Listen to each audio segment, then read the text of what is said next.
Asaduddin Owaisi. Sir, ये वक्फ तरमीमी bill Bharat के गयूर मुसलमानों के ईमान पर, इबादत पर एक हमला है। नरेंद्र मोदी की हुकूमत ने इस मुल्क की सबसे बड़ी अक़लियत के खिलाफ एक ऐलान जंग कर दिया और ये जंग ना सिर्फ मेरे जिस्म पर है बल्कि मेरी आज़ादी पर, मेरी समाजी और माशी मार्जिनलाइजेशन पर है, मेरी शहरियत पर है, मेरे मदरसे, मस्जिदों, खानखाहों और दरगाहों को निशाना बनाया जा रहा है। और ये हुकूमत सच्चाई को नहीं बयान कर रही है कि ये तरमीमी बिल से मुसलमानों का तहफ़्फ़ुज़, तरक्की और गुर्बत का खात्मा होगा। ये सरासर झूठ है। सर, अगर आप आइन के आर्टिकल 14 को देखेंगे तो उसमें लिखा हुआ है इक्वल प्रोटेक्शन। अब आप देख लीजिए सर कि हिंदू, सिख और जैन को और बौद्ध को उनके एंडोमेंट में तहफ़्फ़ुज़ मिलेगा क्योंकि उनका एंडोमेंट बाय यूजर बरकरार है और उनका एडमिनिस्ट्रेशन उनके हाथ में होगा। गैर हिंदू या गैर उनके मजहब का आदमी दान भी दे सकता है उनके लिए, और एंडोमेंट बोर्ड का तहफ़्फ़ुज़ भी मिलेगा क्योंकि उसके ऊपर ओवरराइडिंग क्लॉज अप्लाई नहीं होगा, लिमिटेशन का कानून उस पर अप्लाई नहीं होगा।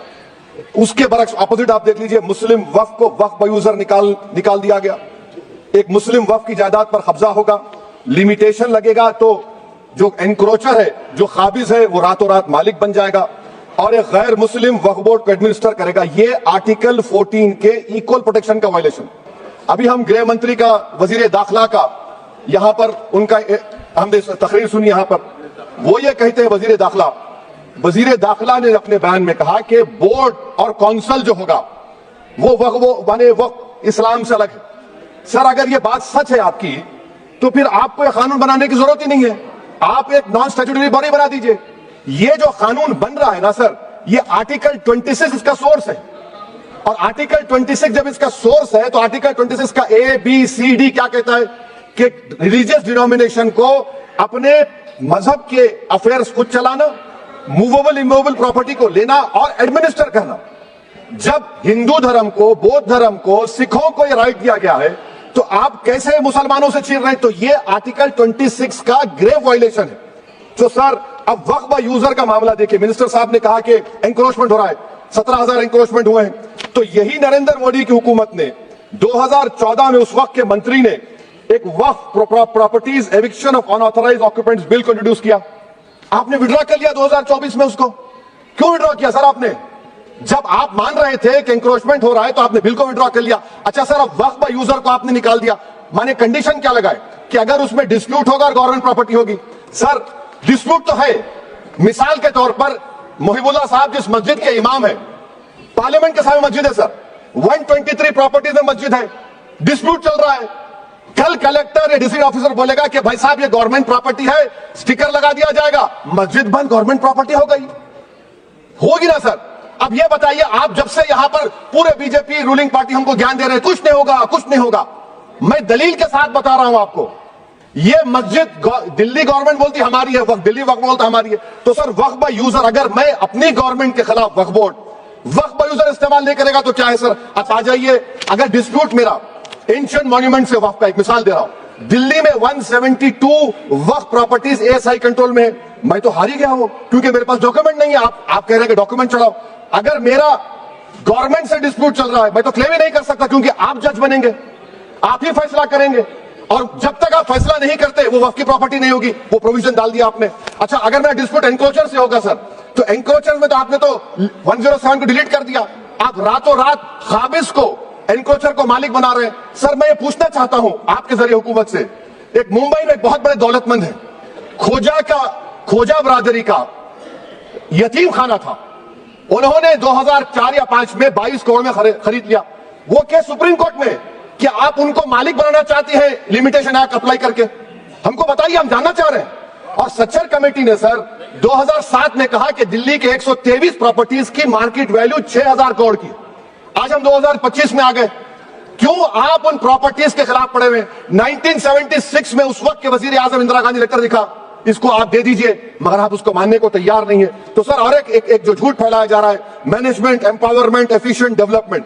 Sir, this bill takes any management from the hands of Muslims, disempowers the waqf in comparison to any other stakeholder, takes away the efficiency of administration and hampers development.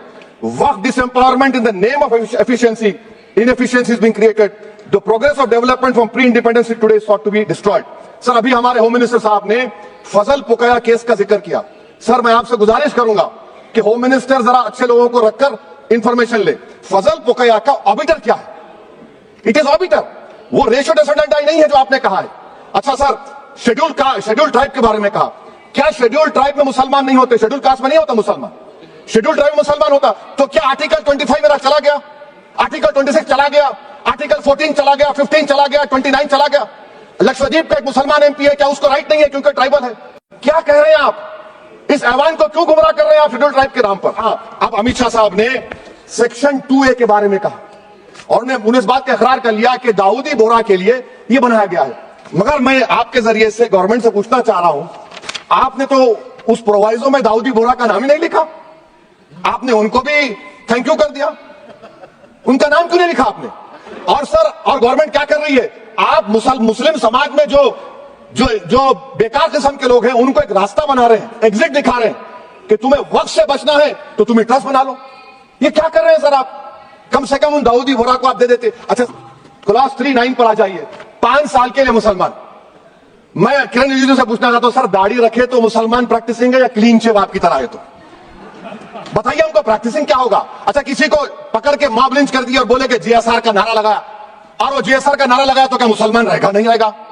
या फिर देश के प्रधानमंत्री ने कहा था कपड़े देखकर पहचानो, तो क्या कपड़े देखकर आप कह देंगे? अच्छा, अगर कोई क्रिश्चियन हिंदू धर्म कबूल करता है तो क्या वो मंदिर को नहीं दे सकता प्रॉपर्टी? फिर भारत के संविधान में आर्टिकल 300 क्यों है सर? राइट टू इक्वालिटी क्यों है? फ्रीडम ऑफ रिलीजन क्यों है? 5 साल कहां से लाएंगे? अच्छा सर, क्लॉज 2652A सेक्शन, अगर कोई प्रॉपर्टी बेचता है 2 साल की सजा थी, आपने क्या कर दिया? उसको 6 महीने कर दिया। नॉन अवेलेबल था, आपने अवेलेबल कर दिया। सर, अगर आप हिस्ट्री को पढ़ेंगे तो महात्मा गांधी उस वक्त के व्हाइट अफ्रीका में सफेद फार्म अफ्रीका के कानून को महात्मा गांधी ने कहा था कि ये मेरा कॉन्शियंस उसको मानता नहीं, मैं इस कानून को कबूल नहीं करता हूं। तो महात्मा गांधी ने क्या किया? उन्होंने उस कानून को फाड़ दिया। तो मैं गांधी की तरह इस कानून को फाड़ता हूं। ये अनकॉन्स्टिट्यूशनल है सर। इस देश में झगड़े पैदा करने का काम बीजेपी करना चाहती है मस्जिद और मंदिर के नाम पर, इसीलिए मैं इसका कंडेम करता हूं और मैं आपसे गुजारिश करता हूं कि मैंने अपने 10 अमेंडमेंट दी है, आप इसको कबूल करिए। सर, मुझे बोलने का मौका दीजिए।